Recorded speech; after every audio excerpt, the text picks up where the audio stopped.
A few months ago, I started doing a series of poetry reading videos here on Instagram. I thought that it would be good voice practice, and I thought that it would be a good creative outlet. Then my Instagram account got deleted, and all the videos went along with it, so that was really great. But I decided I wanted to start over. I don't know if anybody else got anything out of these videos, but if it was just me, that's okay. Today I'm going to be reading one of my favorite poems. It's one of the ones that I originally read. It's called Diving into the Wreck by Adrienne Rich, and it's from her book, Diving into the Wreck. So here we go. Diving into the Wreck. First, having read the Book of Myths and loaded the camera, I checked the edge of the knife blade. I put on the body armor of black rubber, the absurd flippers, the grave and awkward mask. I am having to do this not like Cousteau with his assiduous team aboard the sun-flooded schooner, but here alone. There is a ladder. The ladder is always there, hanging innocently, close to the side of the schooner. We know what it is used for, we who have used it. Otherwise, it's a piece of maritime floss, some sundry equipment. I go down, rung after rung, and still the oxygen immerses me. The blue light, the clear atoms of our human air. I go down, my flippers cripple me, I crawl like an insect down the ladder, and there is no one to tell me when the ocean will begin.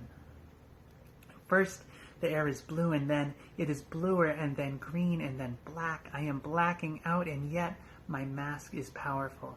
It pumps my blood with power. The sea is another story. The sea is not a question of power. I have to learn alone to turn my body without force in the deep element.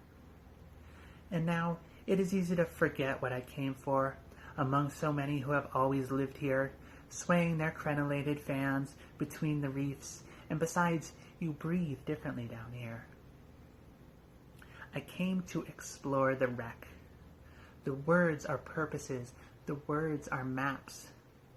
I came to see the damage that was done, and the treasures that prevail. I stroked the beam of my lamp slowly along the flank of something more permanent than fish or weed.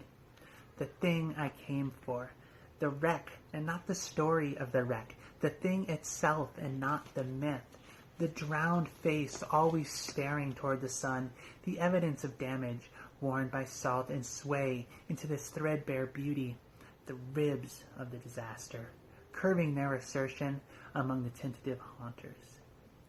This is the place, and I am here, the mermaid whose dark hair streams black, the merman in his armored body. We circle silently about the wreck. We dive into the hold.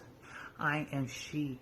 I am he whose drowned face sleeps with open eyes, whose breast still bears the stress, whose silver, copper, vermeil cargo lies obscurely inside barrels.